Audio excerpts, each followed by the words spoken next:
পাকিস্তানের রাওয়ালপিন্ডিতে অনুষ্ঠিত প্রথম টেস্টে ঐতিহাসিক জয় পেয়েছে বাংলাদেশ। পাকিস্তান 6 উইকেটে 448 রান তুলে প্রথম ইনিংস ঘোষণা করে। পরে বাংলাদেশ সব উইকেট হারিয়ে 565 রানের সৌধ গড়ে, যা নিজেদের টেস্ট ইতিহাসে তৃতীয় সর্বোচ্চ এবং পাকিস্তানের বিপক্ষে সর্বোচ্চ দলীয় সংগ্রহ।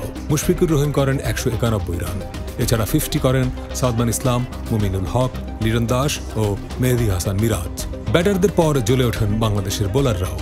বড় লিড নেওয়ার পর টানা উইকেট তুলে পাকিস্তানকে চাপে ফেলে দেন তারা। পাকিস্তান গুটিয়ে যায় 146 রানে। তাতে নাজমুল হোসেন শান্তর দলের সামনে জয়ের লক্ষ্য দাঁড়ায় মাত্র 30 রান, যে লক্ষ্য তারা টপকে যায় কোনো উইকেট না হারিয়ে। 2003 সালে মুলতানে পাকিস্তানকে হারানোর একদম কাছে গিয়েও হতাশ হতে হয় বাংলাদেশকে। 21 বছর পর এবার পাকিস্তানের বিপক্ষে প্রথম টেস্ট জয় করে সেই আক্ষেপ ঘোচালো নাজমুল হোসেন শান্তর দল। বৃষ্টি কমে আসায় দেশের পূর্বাঞ্চলে বন্যা পরিস্থিতির কিছুটা উন্নতি হয়েছে। অনেক জায়গায় পানি নামতে শুরু করেছে। তবে ফেনী, নোয়াখালী, কুমিল্লার অনেক উপজেলার পরিস্থিতি এখনও খারাপ। এর মধ্যে ফেনীর গ্রামাঞ্চলে অন্তত 1 লাখ মানুষ পানিবন্দী। সরকারি হিসাবে শনিবার সন্ধ্যা পর্যন্ত বন্যায় দেশে 18 জনের মৃত্যু হয়েছে। বন্যা কবলিত এলাকাগুলোয় ত্রাণ কার্যক্রম অব্যাহত আছে, তবে অনেক জায়গায় শুকনো খাবার ও সুপেয় পানির সংকট দেখা দিয়েছে। অনেক জায়গায় স্বেচ্ছাসেবীরা ত্রাণ পৌঁছাতে পারছেন না। এদিকে বন্যা মোকাবেলা এই মুহূর্তে সরকারের সর্বোচ্চ অগ্রাধিকার বলে উল্লেখ করেছেন অন্তর্বর্তী সরকারের প্রধান উপদেষ্টা অধ্যাপক ড. মোহাম্মদ ইউনূস। তিনি পরিস্থিতি মোকাবেলায় বেসরকারি প্রতিষ্ঠান ও দেশবাসীকে সরকারের সঙ্গে একযোগে কাজ করার আহ্বান জানান। শনিবার বন্যা পরিস্থিতি নিয়ে এনজিও প্রতিনিধিদের সঙ্গে বৈঠকে তিনি এই আহ্বান জানান। রবিবার সকালে কাপ্তাই বাঁধের 16টি গেটের সবকটি খুলে দেওয়া হয়েছে। টানা বৃষ্টি ও উজান থেকে নেমে আসা পাহাড়ি ঢলে কাপ্তাই হ্রদের পানি বেড়ে যাওয়ায় কর্ণফুলী পানি বিদ্যুৎ কেন্দ্র বিপদসীমার কাছাকাছি পৌঁছে যাওয়ায় গেটগুলো খুলে দেওয়া হয়। তবে কর্তৃপক্ষ বলছে, গেট খুলে দেওয়া হলেও এতে পার্বত্য এলাকার নতুন কোনো অঞ্চল প্লাবিত হওয়ার আশঙ্কা নেই। সাম্প্রতিক গণঅভ্যুত্থানের সময় ক্ষতিগ্রস্ত হওয়ার কারণে 37 দিন বন্ধ থাকার পর রাজধানীতে ফের চালু হল মেট্রো রেল। রবিবার সকাল থেকে পুনরায় শুরু হয়েছে যাত্রী পরিবহন। সকাল 7:10 উত্তরা উত্তর মেট্রো রেল স্টেশন থেকে প্রথম একটি ট্রেন মতিঝিলের উদ্দেশ্যে ছেড়ে যায়। শনিবার এক বিজ্ঞপ্তিতে মেট্রো রেল পরিচালনা কর্তৃপক্ষ মেট্রো রেল চালুর সিদ্ধান্ত জানায়।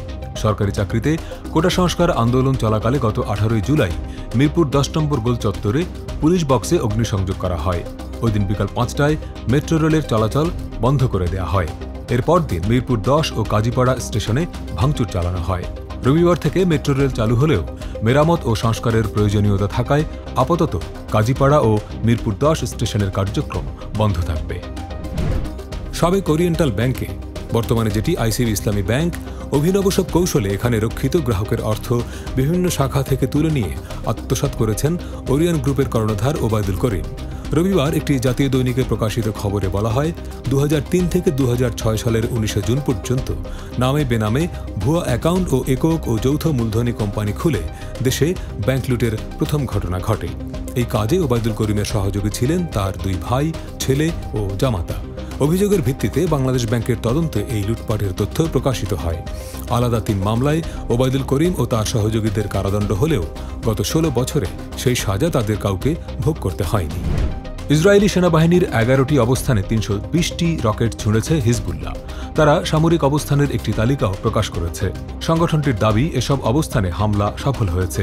তারা আরও জানায়, ইসরায়েলের বিরুদ্ধে এই হামলায় মোট 320টি কাতিউষা রকেট ও অসংখ্য ড্রোন ব্যবহার করা হয়েছে। প্রথম পর্যায়ের এই হামলার লক্ষ্য ছিল এমন সব ইসরায়েলি সামরিক অবস্থান যেগুলো অকেজো হলে দ্বিতীয় পর্যায়ের হামলা প্রতিহত করতে ব্যর্থ হবে ইসরায়েল। বৈরুতে হিজবুল্লাহর এক শীর্ষ কমান্ডারকে পরিকল্পিতভাবে হত্যার পর থেকেই লেবাননের এই সশস্ত্র সংগঠনটি ইসরায়েলের বিরুদ্ধে প্রতিশোধ নেয়ার সংকল্প করে আসছিল।